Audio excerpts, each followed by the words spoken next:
سڵاوتان لێ بە بینێرانی 1964 شەڕ کۆتایی هات لە نێوان ئیسرائیل و ئێران. دۆناڵد ترەمپی سەرۆکی ئەمریکا ڕایگەیاند کە بێ ئاگربەست بکەن لە دوێنێشەوە هیچ تەق و تۆق و شەڕ و موشک هاویشتنێ نەبینراوە لە نێوان ئیسرائیل و ئێرانە. ئیسرائیل دەڵێت ئێمە براوە بووین لە شەڕەکەدا، ئێران بە هەمان شێوە احتیفالیشی کرد و ئاهەنگی گێڕا لە مەیدانی تاراناوتی ئەمەش براوەین. بەڵام تاوەکو ئێستا بەڕاستی نازانرێت کێ براوەی ئەم شەڕە 12 ڕۆژەی نێوان ئیسرائیل و ئێران بووە.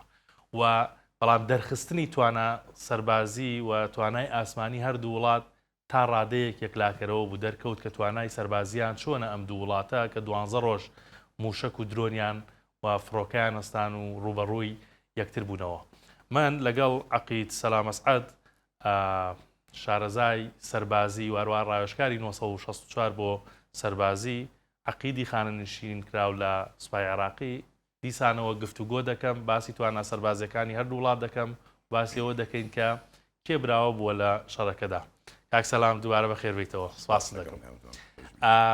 هەر بەڕاستی 12 ڕۆژ شەڕ بوو، موشەکیان هاویشت و کوژراو هەبوو، بریندار هەبوو. کێ براوە ئەم شەڕە بوو؟ ئێستاکە هەموو جیهانە گەڕێ ئەپرسێت چێ براوە بوو، هەموو وڵاتانەوە کارمنووتووە هەمووی نازانێت چێ براوە بوو، بەڵام ئەم شەڕە براوەی تیانە بوو. براوەی تیانە بوو؟ نەخێر، ئەمە با بڵێن تەعادل بوو لە بینیانە. هەردوو لە زەرەرێکی زۆری پێگەیی، هەردوو لە پێویستە ئەم جەنگە ڕابگرێ، چونکە بووە بەڕاستی وەکوتم ێشکشکاندن. باشە، پێشەوە بێمە سەرتوانە سەربازیەکانیان لەم شەڕا کە دەرکەوتووە، ینی ڕێژەی کوژراو بۆ نمونە لە ئێران زیاتر بووە لەوەی لە ئیسرائیل، ڕێژەی مەسەلەن بە ئامانجگرتنی فەرماندەی سەربازی هەر لە ئێران زیاتر بووە. ئەمەش دەری ناخە یان گرتنی زیاتری موشک، ژمارەی موشک هەر دەری ناخە کێ براوە بووە؟ نانەخێر، ینی زۆر سوپا هەیە لە دنیاە جۆی لە زەرەر نییە. 10,000 عسکەریشی لێ بکوژرێتن، 10,000 سەربازی لێ بکوژرێت جۆی لێ نییە، مهم ئامانجێ بکاتن شتێ بکە. باش، کێ لە توانای سەربازیەوە بەقووەت بوو لەم 12 ڕۆژەیە؟ ئەگەر باسی هێزی ئاسمانی کەینەوە دیار کەوت کە ئیسرائیلە. ئیسرائیل ئاسمانی ئێرانی کۆنتڕۆڵ کرد، بەڵام بەتەنیانە ئەمریکا. دەبیرت نەچێتەوە ئەم فڕۆکانە کە زۆری موشک تێگرێ بە قمار سناعی، ئەمە قمار سناعیە 240 قمار سناعی ئەمریکی لە ئاسمانە خولێتەوە، شوێنەکان هەموویە دۆزێتەوە. بەس وەکو بڵێ ئێران بەڕاستی هێزی خۆی پێشاندا بە موشک. ڕاست من لەوە پێشوتم 3000 ساڕۆخی بالیستی هەیە، بەڵام 15,000 ساڕۆخی کەشی هەیە قەسیر المەدا متوسط المەدا. ئەم موشکانە ناگاتە ئیسرائیل، ئەبوو لە قەتەریدا لە ئاخیرەکەی بە متوسط المەدا. زۆر باش، دێمە سەر وردەکاری موشەکەکان و توانە سەربازیەکەی ئێران. بەڵام یەکشت دەرکەوت، یعنی پێشتر دەوترا تایبەت لە لای خۆمان ئێران ڕەنگە ئەم بۆیلەرانەیە موشەکەکانیان بە بۆیلەر ئەشبهان ئەم بۆیلەرانەیە، بەڵام دەرکەوت موشەکەکانی بە ئاسانی دەگاتە ئیسرائیل و هەندێک شوێن دەپێکێت و خەتەری دروست کردووە. ینی ئەمە چۆنە خوێنرێتەوە؟ ئێران هەر بەجددی لە ڕووی موشەکەەوە حەزەکەم تۆ توانە سەربازیەکانی بە تەواوەتی ڕوونکەیتەوە بۆمان، ئەیتوانی چیتر بکات؟ بۆ نمونە لە موشکەکانی خەیبەر، شەهاب سێ، ئەمانە هایپەرسۆنیکە، فەرد سەڵتی، ئەم موشکانە ناگیرێتەوە و هەدەفیشی دەقیقەی هەنێتن کە لێداتن. نە مەنزوماتی پاتریۆتی ئیسرائیلی، نە ثاد، نە قوبەی حەدیدی ئەتوانێت ڕێ لە موشکانە بگرێت. بەسەر وەکوتم ئەم موشکانە گرانە و کەمیەتی کەمە، لەبەرەوە موشکی تری بەکارهێنا بۆ ئێران، بۆ عەفوەن بۆ ئیسرائیل ببوورە زەرەرێکی زۆری گەیاند بە ئیسرائیل. تاکو بڵێ یعنی ئەو تێڕوانینە نابێت بمێنێکە ئیسرائیل بۆیلەری هەیە و بۆیلەر چیە؟ خۆی موشک نەوعی هەیە، موشک هەیە کە تۆ تێگری بۆ نمونە درێژی 12 مەترەیان 10 مەترە بە 3 جۆرە ڕووە هەیە لە ئاسمان پارچەی لێبێتەوە. باشە، ینی سوتەمەنیەکەی کە ئەو ڕادێتەوە بوو ئەو پارچەیە لێبێتەوە کەوێتەوە پارچەیە تریەمێنێتە نەگا بۆ هەدەف دا بۆ واڵێن بۆی لەرکە کەوێتە خوارەوە ینی پارچەیەکێتی پارچەیەکێتی خۆی فرەیەدا سوتەمەنی تیانەما قورسی نامێنێ فرەیەداتن لێ بێتەوە ئەمێنێتەوە بۆ نمونە دوو پارچە یان یەک پارچە تاکو ئەگاتە هەدەف لەو کاتەیە ئەو موشەکە سەریعترە بێ وەزنیشی سووکترە بێتن سەری موشەکەکە ینی بڵین متەفەجرەکەی ئەتوانێت زیاتری بۆ دابنێ لە جیاتی 500 کیلۆ بێ ئەی کاتە تانێ ئەی کاتە تانی و نیوێک باش بۆی تەدمیری زیاد دەبێتن بەڵێ هاوشتنی ئەم موشەکانە و ئەو وەسفی کە جەنابتێکی بۆ موشەکانی ئێران ڕەنگە مەترسی لە لای بەشێک لە وڵاتانی ئەوروپاش دروست کرد بێ پێشتر وایان نەبینی بێ کە ئێران بووە بە خاوەنی ئەم جۆرە موشەکە بالیستیانە کە ئاوا دوور مەودا دەڕواوە هەدەفی خۆی دەپێکێت و ڕەنگە بگاتە کەنارەکانی ئەوروپاش ئەم مەترسێت جددیە جددیە زۆر بە ئاسانی ئەگاتە یۆنان یۆنان بەڵێ ئەگاتە قوبڕوس هەموو جۆرێکی نە بەڵێ بەڵام هەیەی کە ئەگاتە قوبڕوس ئەگاتە بۆ نمونە مەتاری لارنەکە لە قوبڕوس ئەو شۆنانەی فڕۆکەکانی ئیسرائیلی لێتی کە ئیسرائیلیان بەجێ چۆنە وێنانە بەڵێ ئەگاتە یۆنانستانیش ئەو موشەکانە زۆر باشە ئێران وابزانم موشکی بالیستی کەمە پێم وابێ بە پێی ئەوەی کە مەسەلەن دوواداچوونمان کردووە ئەوەی کە لە میدیاکانی خۆیان یان میدیای ئیسرائیلیەکان داوێتی لە نیوەی بەکاریە ناوە بۆ نمونە بالیستیەکانی ئێران وە لە لایەکی تریشەوە سەکۆی موشک هاویشتن ئەنی بابەتێکی زۆر گرنگە کە ئیسرائیل زۆری بە ئامانجگرت بۆ ئەمە چیەکایانی هەر بەجددی موشکی دای لە کەمی بە 12 ڕۆژ بالیستیەکانی بەڵێ بەڵنی ئەوە دای لە کەمی چونکە ئەم بالیستیانە دروستکردنی وەکو متوسط المەدا و قەسیر المەدا و موشکی هایپەرسۆنیک دروستکردنی وەکوانی کە نییە چۆنە کاتیەوێتن سوتەمەنی هەمووی جیاوازە حتاکو لە جان موشەکەکە لەو ئاسن و پۆڵایی کە بەکاری دێنی موشەکەیە بڵێن تیتانیۆم ینی فابریک چونکە بە ئاسمانەکە ڕوا پلەی گەرمایی سەری ئەو موشەکە ئاگاتە چەند کە بە هایپەرسۆنیک بڕوا بۆ نمونە گەر 15,000 کیلۆمەتر سورعتی بێ لە سەعاتێکە دروستکردنی ئەوانە جیاوازە وەک گرانتریشە بەڵێ ناشتوانێتن ئێستاکەش کە لێدرا بڵین مەناساتی ئیطلاقی زۆری لێدرا باشە ئێران خۆی ناتوانێت ئەو مەنەسانە دروست بکاوە بزانم لە کۆریای باکوور و رووسیا ئەوانە وەرێگرێ دوای ئەمە چۆن ئەمە تەعویز دەکاتەوە چۆن بەدەستی دەێنێتەوە ناتوانێت تەعویزی کە ئەگەر نەگرێتەوە چونکە لە بیرت نەچێتەوە لە ماوەی 12 ڕۆژە ئیسرائیل لە زۆر معاملی تەسنیعی عسکەری ئێرانیدا ئەمە چاکردنەوەی 2 ساڵ دەوێتن 3 ساڵ بەڵێ هەتاکو 3 ساڵ تۆ ئەبێ ئەمانە خەریکی وی ئەمانە باشکەیتەوە لەبەرەوە مەجای ئەوە نییە ئابێ ڕووکەیتە کۆریا ڕووکەیتە رووسیا داوای لێ بکەیت ئەی دروست بۆ نمونە ئەگەر 1000 موشکی بالیستی بەکارێ نابێ بەڵێ چەندێوێت تاوەکو بگاتەوە بەو ژمارەیە 1000 موشک ناتوانێت بەکاربێنێتن ینی شتێکی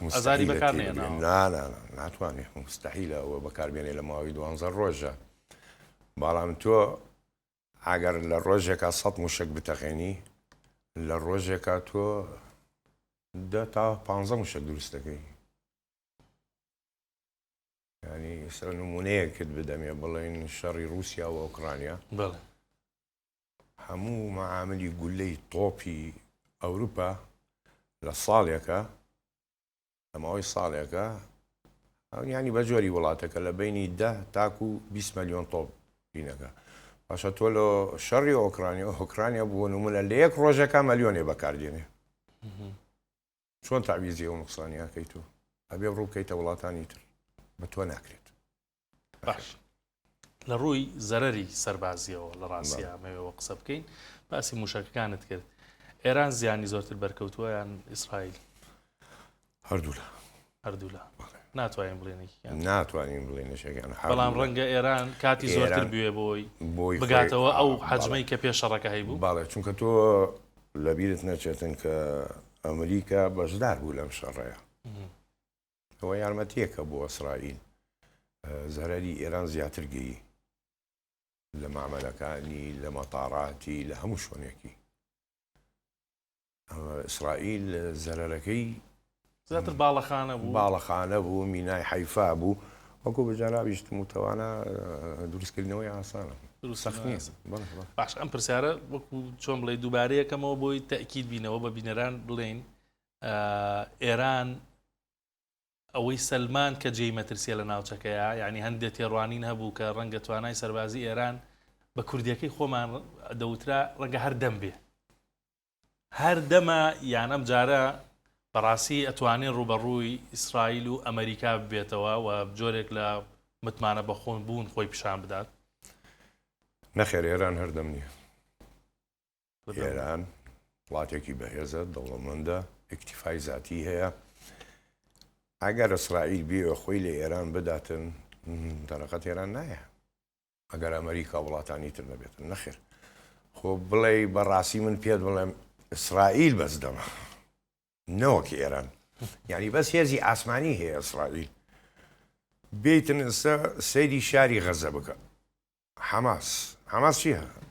منەظەمەیەکە تاکو ئێستا چەندە بابەی مێرکافای ئیسرائیلی سووتان کە نرخی لە بینی 7 تا 9 ملیۆن دۆلارە و تۆپ باشترین پێشتانکە لە جیهانە وەکو سەربازی نەخێر بەڵام ئاسمان بە تەکنۆلۆژیای ئەمریکا و ئەقمار سناعی و بۆ جۆرە فڕۆکانی کە هەیەی بەڵێ یا من یەک حەزەکەم شتێ باز بکەم ئەگەر ئەمریکا پشت ئیسرائیل نەگرێ جێیشی مەسری بە یەک مانگی ئیسرائیلت بۆ تەواوکە جێیشی مەسر بەڵێ جێیشی مەسری بە یەک مانگ ئیسرائیلت بۆ تەواوکات من پێتەڵێم کاتە ئێران بەهێزترە لە بەڵێ ئەگەر سنووریان یەک نییە ئەگەر سنووریان یەک بێ شەڕەکە جیاوازە بێتن. ئیسرائیل دوورە بەس بە فڕۆکە کۆنتترۆلی کردووە بەڵام بێتە سەرزەوی ئیسرائیل دەرەقەت ئێران نایە هەرچەندە چەکشی کۆنە ئەگەر تانکی وەربگری M16 جفتنی کۆنی هەیە T-72 هەیە T-54 T-55 ئەمانە هەمووی کۆنە دەیتە سەر ئیسرائیل مێرکافای هەیە یعنی شەکی باشیە سەگەڵە بەشا دەرەقەتی نایێت. زۆر باش.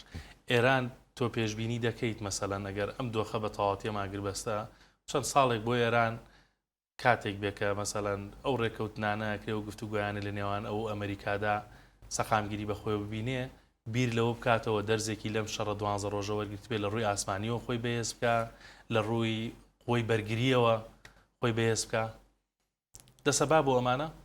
بەڵێ ئەوە دەرسێکی وەرگرت. ئێران لە ڕووی ئاسمانیەوە لە مەنزوماتی دیفاعی زەوی سفرە هیچی پێ ناکرێت. ئەمریکا ئیمکانیاتی زۆرە. ئەمریکا بڵین بە هێزی ئاسمانی خۆی 6500 فڕۆکەی هەیە. هەر فایتەر نییە مۆڵتیڕۆڵ فایتەر بۆمبەرە مەسەڵەن قاسیفاتە مقاتیلاتە ئەمانە هەیە جگەلەوە مەسەڵەن ترانسپۆرت فیول وەرگرتن بە کۆی هەمووی بکەیتەوە نێزیکەی 6000 زیاتر فڕۆکەی هەیە. یعنی ئەتوانێت شەڕی درێژخایان بەس بە ئاسمان وڵاتەکەت بۆ وێران بکە. ئێران ئەو کاتە چیەکە؟ هیچی پێ ناکرێتن.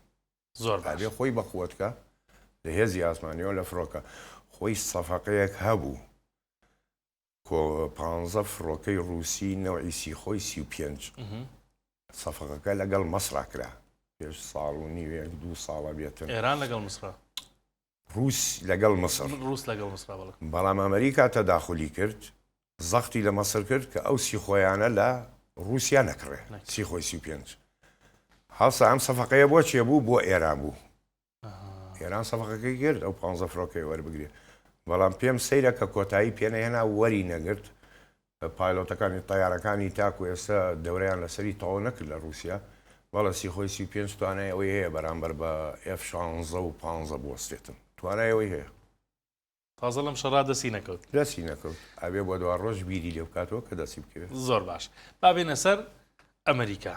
ئەمریکا ئێمە یعنی ئەو ڕۆژە کە من و تۆ بەرنامەمان کرد لەم شەڕەیە هێشتا بڕیاری نەدابوو کە ڕاستەوخۆ لە بن ئاتۆمیەکان بدا. ئەوزانام دوای ڕۆژێک بووە دوای چەند کاژمێرێک بوو بڕیارەکەی داتۆ پێشبینیەکەی خۆت پێکاوتت لێدا بە دڵنیاییەوە B2 سپێرتیشی بەکارێنە. B2 سپێرتی بەکارێنە. باست لەوە کرد کە 20 بۆمبی هەیە ئاوا بچێتە ڕۆخی زەویەوە و هەدەفەکەی بپێکێت. پێم وا بێت بەپێی ئەوەی قسەی میدیاکان بێ 14 بۆمبی لەوە بەکارێنا بۆ فۆردۆ بۆ نەتەنز و ئێستا 6 ماوە. ئەمە چۆنە یانی ئەم بۆمبانە؟ ئەم بۆمبانە خۆی لەوە پێش ئەمریکا دروستی کردووە بەس پێشکەوتوو نەبووەکو ئەمانە ئەمەی کە کردیشی 20 دانەی کە دروست کردووە ئەمە تێست بوو کردی تێست بوو بەڵێ تێست یەکەم جارەیانی بەکار یەکەم جارە بەکاری ئەم جۆرە بێنێتن جیبی و 50 پێڵێن کە ئێمە پێڵین القەنابل دایکی بۆمبەکان دایکی بۆمبەکان ئەمە یەکەم جارە بەکاری دێنێ بەم جۆرە و تێستێ بوو بۆی بۆ نمونە لە سێ شوێنیدا لە تەنس لە ئەسفانیشیدا و لە فۆردۆیدا چوارەمین لێی نەدا لە دەریاوە موشکی تۆماهۆک و کروزی بۆ تێگرت ئەو شەشەی بەجێهێشت کە وتم بیسیە بەڕاستی بیسیە ینی قەنەعەت کە 20 دانێ زیاتر نییە چواردەی بەکارهێنا چواردەی بەکارهێنا بزانێتن تاکو چ ڕادەیە فعالیەتی و چواردەیە لەسەر ئەمریکا بەس هەڵسانی تیارەکە باسەکەین دوایی بەس ساروخەکان بەس بۆمبەکە زۆر کەوت زۆر ئەکەوێتن چونکە ئەو ساروخە لە پۆڵایەکی تایبەت دروست دەکرێتن مەچینەشی پێ نییە بڵێ بەرنەری تیاابێ پاڵ بنێ وەکو موشکی تر و یان وەکو درۆنوانە نەخێرە سقات حڕە قەمەر سنایی تەوجی هەکرێتن وەزنی قورسە 14 تەنە 14 تەنار دانەیەکی بەڵێ هەردانی 14 تەنە بیستومە کە جۆرێتری هەبێ بەس خۆتەزانی ئەسراری عسکەری دەرناچێت دەست بەجێ مەسەن لە رووسیا و ئەمریکا کە 16 تەنیشی هەبێتن بەڵام نازانم 14 تەن کە بەو سورعەتە دێتە خوارەوە لە ئاسمان ئەگاتە ئەو شوێنەی کە بیەوێتن ناخی زەویە بەڵێ تەکلیفەکەی تقریبان چەندی کردووە لەسەر ئەمریکا ئەو شەوەی ئەو بەرەبەیانی کە 14 بۆمب لەو جۆرەی نابە و بنکاتۆمیانەوە ڕاستیەکەی من بۆمبەکان ناتوانم نرخی تهدید کەم بەڵام ئەو فڕۆکانەی کە هات بیتووی هەڵسان بیتووی سپیرتی هەڵسا 36 ساعت بە ئاسمانەوە بوو ئەمە چی یعنی تەکلیفەی ئەمە چۆن بوو خۆ هەر بیتوو سپیرت نەبوو بەڵێ حوت فڕۆکات کۆی 125 تیارە بوو 125 فڕۆکە لە ئاسمان بوو لە ئەمریکا بەڵێ بیت و سپیرت کە پێڵەی شەبەحی دەرجانی دروستکردنی بەڵام خاڵێکی زۆر گرنگ هەیە بۆیەکەی ئەو بۆیەی کە دروستیەکەی ئەوە شەبەحیە هەر فرینێ بێ و بگەڕێتەوە ئەو بۆیە بێ بگۆڕیتن بۆی تارەکە کامل بۆی بگەڕێتەوەکو خۆی تەواو کۆتایی پێ 36 ساعت لە ئاسمانە ئێستا بیتوو کە هات لەسەر ئاسمانی ئێران بۆمبارانی کردی و بنکاتۆمیانەوە گەڕایەوە بێ بچێتە مەعمەلەوە ئەبێ بچێتە مەعمەلەوە دەست بەجێ ئەبێ دووبارە بکرێتەوە ئەمەش جۆرێکە لە تەکلیفە لەسەر و فڕۆکەیە تەبان تۆ حیساب بکە قەنەعەت بکە ینی ئەو بی دوو سپیرتانەکە هات حساب ناکرێت پارەکەی مەلایینی دۆلارات حساب ناکرێت ناتوانانی بیژمێریتن گەشتە 36 ساعتیە کە بۆمبارانی کرد تۆ F-22 ڕاپتەر باشە کە نەفرۆشراوە لە دەروی ئەمریکایە تەنها لە ناو ئەمریکایە ئەو فڕۆکەیە نافرۆشێت یعنی وەکو F-35 نییە دای بە کەنەدا ئوسترالیا و ئیسرائیل و کۆریا و یابان بەریتانیا F-22 لە ناو ئەمریکایە هەر فرینێکی بکەوێتە ینی بڕوا بووە جەنگ نەوەک فرینی نۆرمەڵ تەدریب تێست 200,000 دلار تەکلیفەکە 200,000 دلار بەڵێ تەکلیفەکە ئێستا بیتوو تقریبان چەندێک کەوتووە ئەو سەردانەی بۆ ئێران و بۆ بارانکردن و گەڕانەوەی وا هەر فرینێکی بگەڕێتەوە دوایەوەی کە داخل مەعمەلە بێتن بڕۆ بۆ 8 ملیۆن دلار 8 ملیۆن دلار بەڵێ ئەنی ئەمریکا هەر بە جددی هاوکاری ئیسرائیلی کرد لەمە سەد وەک هەر ئەمریکاش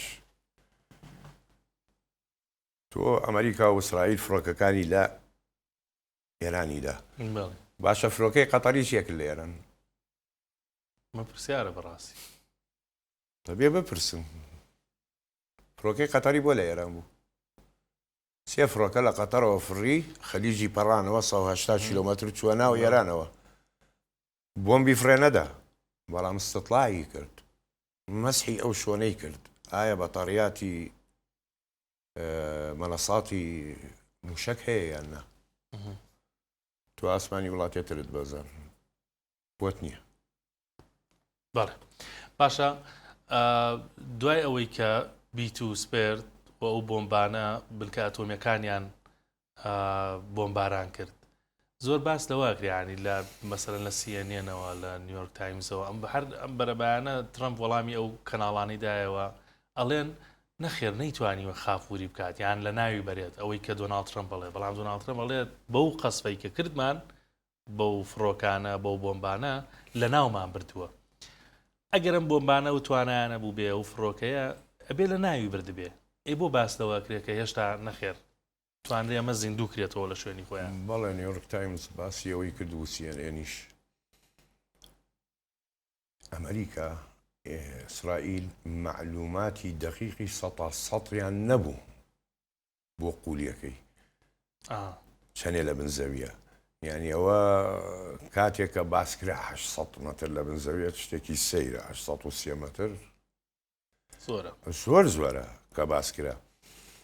بەڵام ئەمریکا ینی منیش بۆ قەنەعەتە نیم کە کۆتایی پێهێنا نەخێر باشەکرێتەوە ئللا ئەگەر فۆردۆ مەسەلەن کە لێیدا تەڕدی مەرکەزیەکانی ئەڵێن نقطەیە ئیشعاعیتیایە ئەوە کۆتایی پێ تازە ناتوانانی لەوێیشکی. باشە کاک سەلامەڵا لەوە پرسیارێکم بۆ دروست بوو. ئەم بۆمبە کە ئەم فڕۆکەی خاتە خوارەوە بۆ نمونە قوڵی فۆردۆ بۆ نمونە 7 مەتریش بێ، چۆن دیاریەکە تا ئاخر نقطەی 7 مەترەکە بڕوا؟ خۆی بۆمبەکە جهازێکی تایە وەکو حساسە، خۆیان تەحکومی پێەکەن لە قولیشان بتەقێتەوە. ئەگەرەتەوێ بوو نمونە فڕۆکەوان کە فرەیەدا خۆی بەتەنیان نییە مهندسی لەگەڵایە مەلاحی لەگەڵای قەمەر سناعیە، ئەگەر بتوێت لە قولی 10 مەتر بتەقێتەوە حساسەکە لە 10 ئەتەقێتەوە، بتوێت لە 20 لە 30 لەو کاتەیە ئەتەقێتەوە. تۆ کۆنتترۆلێکی ئەوە نییە. ئیکاتە ئەگەر نەیزانی بێ قوڵی ئەو بنکەیە چەنە ڕەنگە کێشەی بۆ دروست بوو بێ لەوەیە. کێشەی بۆ دروست بوو. ئەگەر تاقەی زەڕی دووەلی ببینی وەختی خۆی کە باسی کرد چووە فۆردۆ، ئەویت بە شێوەیەکی حەلەزوونی ئەچوومە خوارەوە کە باسێ کرد، بەڵام نازانێت تاکو چ ڕادەیە ڕۆی.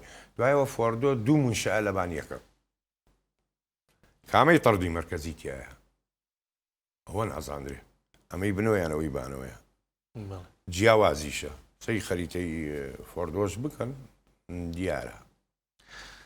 زۆر باشە بە زۆر ئەوە کاتت نەگرم کاک سەلام لە کۆتاییە ئێستا ینی ئەوەی بەپێی قسەکەی جەنابێت توانای سەربازی ئێرانیش کەم دەرنەچوو نەخێر دەبێت لەلایەن دنیای دەرەوە ئەوروپا وڵاتانەی کە هەمیشە بە چاوێکی ترەوە سەیری ئێرانیان کردووەم جارە حسابی بۆ بکرێوایە طبعا دنیایەوە بێ حسابێکی بۆ ئەی ئیسرائیل تێڕوانینی چۆن ئیسرائیلش حسابیە بێ بۆ بکە.